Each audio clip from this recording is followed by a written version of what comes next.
Comic-Con. It's one of the most exciting moments on the stage for me today. We've got Paul and Storm, and we've got Jonathan Coulton. I've got Pow up here helping me break it down today. Guys, I don't know if you realize how much play you get in probably all of our audio streaming services, but I just got to say, first off, can we give these guys a round of applause for just rocking it so hard all the time? Thank you. Big fan of your work. So is my brother as well. And I just got to say, like, right off the bat, just can you each tell me how you got involved in making content, making music for nerds? Start us off, Storm. Wow, thank you, Rachel. So I guess being nerds, it kind of came natural. So we'd been at it a long time and actually ended up touring with Jonathan Coulton, who was doing his Thing a Week project. Yeah, and I mean, it's the same for me. You know, I wrote songs about a lot of different things, and then because nerdery was what I was interested in, that tended to be a lot of them. Yeah. And then I discovered there were a lot of other nerds in the world, which is the thing I didn't know until the internet happened. Well, your Siren song called us all together. That's right. So. That's exactly right. Basically what they said. Nice. but coming out of my mouth. Great job, Paul. And 10 times stuff. better, yes.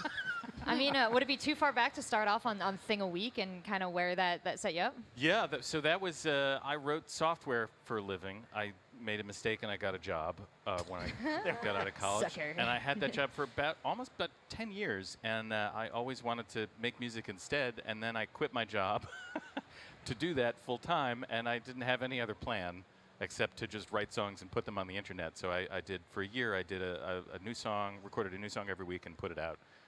And a couple of those, because I was desperate for subject matter, ended up being about zombies and monkeys and robots. And some of those things kind of had a viral moment on the internet. So that was sort of where I It's basically started. the same story as, like, you know, the Rolling Stones. Yeah. It's very similar. Very Plus similar. internet. Well, they went to monkeys before zombies, I think. Yeah. That's true. They did. Yeah. Well, I know this is well-tread ground for you, so we don't have to spend too much time on it, but the involvement of, like, being on the internet as a tool for what you guys all do, I mean, how has it been connecting to your audience this way and being so involved with them from the very start of a project conception? It's been a lot cheaper, and there's a lot less. There's been a lot less putting stamps on postcards. Like Storm and I, when we in our previous band, Da Vinci's Notebook, back in the mid '90s, our mailing list was literally we would have parties where we'd just sit around and put address labels and stamps. Parties. Yeah, parties. They're out of control. Yeah, I know. It's real behind Snail music mail. stuff. But yeah, and just being able to find people that were interested in your stuff and find things you were interested in, it became just so much ridiculously easier once it was all at your fingertips and then all in a small computer in your pocket that's more powerful than what sent man to the moon or whatever. Yeah. So we use it to do our songs about pirates and stuff. Well, it used to be, if you didn't appeal to that narrow set of gatekeepers, sorry, there's no game for you. But now the gamekeepers are at Comic-Con, and they're awesome. And pretty much anything that you want to do, you'll be able to find your audience. So it's terrific. Yeah, I saw you guys backstage having a reunion right there, and you guys Yeah, were with just so Nerf excited. Herder, Yeah, yeah. it's Friends so Nerf exciting. Herder, yeah. It's really cool to see it from the outside. You're like, whoa, it's all happening. They're all best friends. Spoiler alert, by the way, Nerf Herder's on the way after us. Oh, they're up next, guys. We got a lot coming for you. And that's an interesting part of my question, too, Pao, is you have this amazing culture and this amazing community built online, and then you actually, unlike a lot of internet creators, get to meet them in person all the time when you host these live shows. So what's that been like? I mean, it's the craziest thing. I don't feel like a famous person at all, and so when I meet somebody that to me is a famous person, I'm still fanboying out. Yeah. But it's always really cool when, like, I remember I met Neil Gaiman. No way. Neil Gaiman came to one of my shows. I know. No, that's awesome. Because he had heard one of my songs and he had written about it on his blog, and somebody was like, hey, Neil Gaiman's a fan, he's coming to your show. And I was like, oh my God. And then we had that ridiculous moment where it was like, I'm a huge fan. Oh my God, I'm also a huge fan. It was just like, I don't know, it's the weirdest thing in the world. And then you do get to meet your heroes and hang out with them as friends. So it's a really They're special more thing. scared of you. That's right. They're more Yeah. scared of you than you. Celebrities are like bears. Like, yeah. They're very much like Amazingly bears. enough, they're human beings. And they like to do things like eat food and enjoy music, just Most like the of them. rest of us. They're Most just time, like yeah. us. That's incredible. Yeah. Well, a big way that you're getting everyone together is the Joko Cruise. Can you talk to us about that a little bit? The Joko Cruise is an annual fan cruise that we run. This is year 7. Yes. This is our 7th year doing it. Wait, strike that. Eighth year. This is our 8th year. Oh my Yeah, God. 8 years. Good God. You guys invite like a bunch of people on there. Yeah. So we've had so many people this year. This year we have Maria Bamford. I love her. We have Amy Mann, Ted Leo, Michael Ian Black, John Hodgman. Pat You got- Rothfuss, John Pat Scalzi. Rothfuss. This sounds like can I come on the cruise? Absolutely. I'm so excited. You're all Pack my invited. bags. Tickets are still available. Tickets are still Yeah, I'm available. we, booking. I'm booking this cruise. It leaves out of San Diego, right? Yeah, it does leave out of San Diego. It's February 18th to 25th. That's right. But not for you if you don't enjoy tabletop gaming, because Oh, that heck happens yes. 24 hours a day. We have areas just set aside for that, and as well as all the usual things you would do on a cruise ship. But we have the whole ship, so it's our people. We like, I mean, it's so there's concerts and there's panels and stuff. We like to think of it as we try to take all the good parts of a con and eliminate all the bad parts like lines and Convention centers. Convention centers. No and offense. Not This is a being in very nice tropical Solid locations. land. I And then mean, get out of yeah, there. and then we throw it on a floating hotel and we take it to cool, like beachy locations. That's Ew. amazing. I can't imagine how fun this boat. Okay, so let's go down the line and tell me your favorite tabletop game. Start. Oh gosh. Storm, let's go. Oh, too many. I'm going to go with Catan, because that Nice, was the one that got me classic, back in. beautiful. It's the one that got me back in.